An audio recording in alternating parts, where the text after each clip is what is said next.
हल्कू ने आकर अपनी पत्नी से कहा, सहना आया है, लाओ जो रुपए रखे हैं उसे दे दूं, किसी तरह गला तो छूटे। मुन्नी झाड़ू लगा रही थी, पीछे फिरकर बोली, 3 ही तो रुपए हैं, दे दोगे तो कंबल कहां से आएगा? माघ पूस की रात खेत में कैसे कटेगी?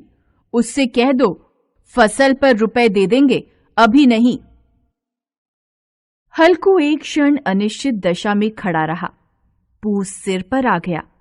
बिना कंबल के खेत में रात को वह किसी तरह नहीं सो सकता, मगर सहना मानेगा नहीं, घुड़कियां जमाएगा। चाहे जाड़े में मरेंगे पर बला तो सिर से टल जाएगी। यही सोचता हुआ वह अपनी पत्नी के पास गया और खुशामद करके बोला, ला दे दे, गला तो छूटे, कंबल के लिए कोई दूसरा उपाय सोचूंगा। मुन्नी उसके पास से दूर हट गई और आंखें तरेरते हुए बोली, कर चुके दूसरा उपाय, जरा सुनूं क्या उपाय करोगे? कोई खैरात में दे देगा कंबल? मैं कहती हूं तुम खेती छोड़ क्यों नहीं देते?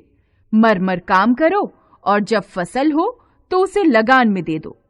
लगान चुकाने के लिए ही तो हमारा जन्म हुआ है। पेट के लिए मजूरी करो, ऐसी खेती से बाज आए। मैं ना दूंगी। हल्कू उदास होकर बोला, तो क्या गाली खाऊं? मुन्नी ने तड़प कर कहा, गाली क्यों देगा? क्या उसका राज है? मगर यह कहने के साथ ही उसकी तनी हुई भौहें ढीली पड़ गईं। हल्कू के उस वाक्य में जो कठोर सत्य था, वह मानो एक भयानक जंतु की भांति उसे घूर रहा था। वह जाकर रुपए निकाल लाई और हल्कू के हाथ पर रख दिए। फिर बोली, तुम छोड़ दो अब ये खेती। मजूरी में सुख से 1 रोटी खाने को तो मिलेगी, किसी की धौंस तो न रहेगी।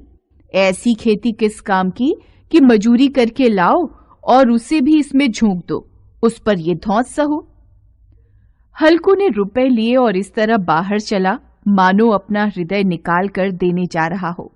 उसने मजूरी से 1-1 पैसा काट कर 3 रुपए कंबल के लिए जमा किए थे। वे आज निकले जा रहे थे। एक पग के साथ उसका मस्तक अपनी दीनता के भार से दबा जा रहा था। पूस की अंधेरी रात, आकाश में तारे भी ठिठुरते हुए मालूम होते थे। हल्कू अपने खेत के किनारे ऊख के पत्तों की छतरी के नीचे बांस के खटोले पर अपनी पुरानी सूती चादर ओढ़े पड़ा कांप रहा था। खाट के नीचे उसका संगी कुत्ता जबरा पेट में मुंह डाले सर्दी से कूं कूं कर रहा था। दोनों में से एक को भी नींद नहीं आ रही थी। हल्कू ने घुटनों को गर्दन में चिपकाते हुए कहा, क्यों जबरा, जाड़ा लगता है? कहता तो था घर में पुआल पर लेटा रहे। तू यहाँ क्या लेने आया था? खाओ ठंड, मैं क्या करूं? जानते थे मैं यहाँ हलवा पूरी खाने आ रहा हूँ।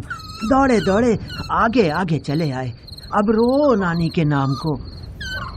जबरा ने पड़े पड़े दुम हिलाई और अपनी कूकू को दीर्घ बनाता हुआ एक बार जम्हाई लेकर चुप हो गया। उसकी श्वान बुद्धि ने शायद ताड़ लिया कि स्वामी को मेरी कूं से नींद नहीं आ रही है। हल्कू ने हाथ निकालकर जबरा की ठंडी पीठ सहलाते हुए कहा, कल से मत आना मेरे साथ, नहीं तो ठंडे हो जाओगे। यह पछुआ न जाने कहां से बर्फ लिए आ रही है। किसी तरह बस रात कट जाए। यह खेती का मजा है। और एक एक भाग्यवान ऐसे पड़े हैं जिनके पास जाड़ा जाए तो गर्मी से घबरा कर भागे। मोटे गद्दे, लिहाफ, कंबल तकदीर की खूबी है। मजूरी हम करें, मजा दूसरे लूटें। जबरा ने हल्कू के मुंह की ओर देखा। हल्कू, आज और जाड़ा खा ले। कल से यहाँ मैं पुआल बिछा दूंगा, उसी में घुसकर बैठना, तब जाड़ा न लगेगा। जबरा ने अपने पंजे उसके घुटनियों पर रख दिए और उसके मुंह के पास अपना मुंह ले गया। हल्कू को उसकी सांस गर्म लगी। हल्कू निश्चय करके लेटा कि चाहे कुछ भी हो, अब सो जाऊंगा। पर एक क्षण में ही उसके हृदय में कंपन होने लगा। कभी इस करवट लेटता, कभी उस करवट, पर जाड़ा किसी पिशाच की भांति उसकी छाती को दबाए हुए था। जब किसी तरह न रहा गया, उसने जबरा को धीरे से उठाया और उसके सिर को थपथपाकर उसे अपनी गोद में सुला लिया। कुत्ते की देह से न जाने कैसी दुर्गंध आ रही थी, पर वह उसे अपनी गोद से चिपटाए हुए ऐसे सुख का अनुभव कर रहा था जो इधर महीनों से उसे न मिला था। जबरा शायद समझ रहा था कि स्वर्ग यही है, और हल्कू की पवित्र आत्मा में तो उस कुत्ते के प्रति घृणा की गंध तक नहीं थी। अपने किसी अभिन्न मित्र या भाई को भी वह इतनी ही तत्परता से गले लगाता। दशा इस अनोखी मैत्री ने जैसे उसकी आत्मा के सब द्वार खोल दिए थे। उसका एक एक अणु प्रकाश से चमक रहा था। सहसा जबरा ने किसी जानवर की आहट पाई। इस विशेष आत्मीयता ने उसमें एक नई स्फूर्ति पैदा कर दी थी, जो हवा के झोंकों को तुच्छ समझती थी। वह झपट कर उठा और छतरी के बाहर आकर भौंकने लगा। हल्कू ने उसे कई बार पुचकार कर बुलाया, पर वह उसके पास नहीं आया। खेत में चारों ओर दौड़कर भौंकता रहा। एक क्षण के लिए भी आता तो तुरंत ही फिर दौड़ पड़ता। कर्तव्य उसके हृदय में अरमान की भांति उछल रहा। 1 घंटा और गुजर गया। रात ने शीत को हवा से धधकाना शुरू कर दिया। हल्कू उठ बैठा और दोनों घुटनों को छाती से मिलाकर सिर को उसमें छिपा लिया। फिर भी ठंड कम न हुई। ऐसा जान पड़ता था सारा रक्त जम गया है और धमनियों में रक्त की जगह हिम बह रहा है। उसने झुककर आकाश की ओर देखा कि अभी कितनी रात बाकी है। सप्तर्षि अभी आकाश में आधे भी नहीं चढ़े। ऊपर आ जाएंगे तब कहीं सवेरा होगा। अभी पहर भर से ऊपर रात है। हल्कू के खेत से कुछ दूर आमों का बाग था। पतझड़ शुरू हो गया था। बाग में पत्तियों का ढेर लगा हुआ था। हल्कू ने सोचा चलकर पत्तियां बटोरूं और उन्हें जलाकर खूब तापूं। रात को कोई मुझे पत्तियां बटोरते देखे तो समझे कोई भूत है। कौन जाने कोई जानवर ही छिपा बैठा हो। मगर अब जाड़े में भी तो बैठे नहीं रहा जाता। उसने पास के अरहर के खेत में जाकर कई पौधे उखाड़ लिए और उनसे एक झाड़ू बनाकर हाथ में सुलगता हुआ उपला लिए बगीचे की तरफ चला। जबरा ने उसे आते देखा तो पास आया और दुम हिलाने लगा। हल्कू ने कहा, अब तो नहीं रहा जाता जबरू, चलो बगीचे में पत्तियां बटोर कर तापें। अभी तो रात बहुत है। जबरा ने कूं कूं करके सहमति प्रकट की और आगे आगे बगीचे की ओर चला। बगीचे में घुप अंधेरा छाया हुआ था और उस अंधकार में निर्दय पवन पत्तियों को कुचलता हुआ चला आता था। वृक्षों से ओस की बूंदें टप टप नीचे टपक रही थीं। हल्कू ने आग जमीन पर रख दी और पत्तियां बटोरने लगा। जरा देर में पत्तियों का ढेर लग गया। हाथ ठिठुरे जाते थे, नंगे पांव गले जाते थे और वह पत्तियों का पहाड़ खड़ा कर रहा था। थोड़ी देर में अलाव जल उठा। उसकी लौ ऊपर वाले वृक्ष की पत्तियों को छू छू कर भागने लगी। हल्कू अलाव के सामने बैठा ताप रहा था। उसने दोनों पांव फैला दिए मानो ठंड को ललकार रहा हो। तेरे जी में जो आए सो कर। ठंड की असीम शक्ति पर विजय पाकर वह विजय गर्व को हृदय में छिपा न सकता था।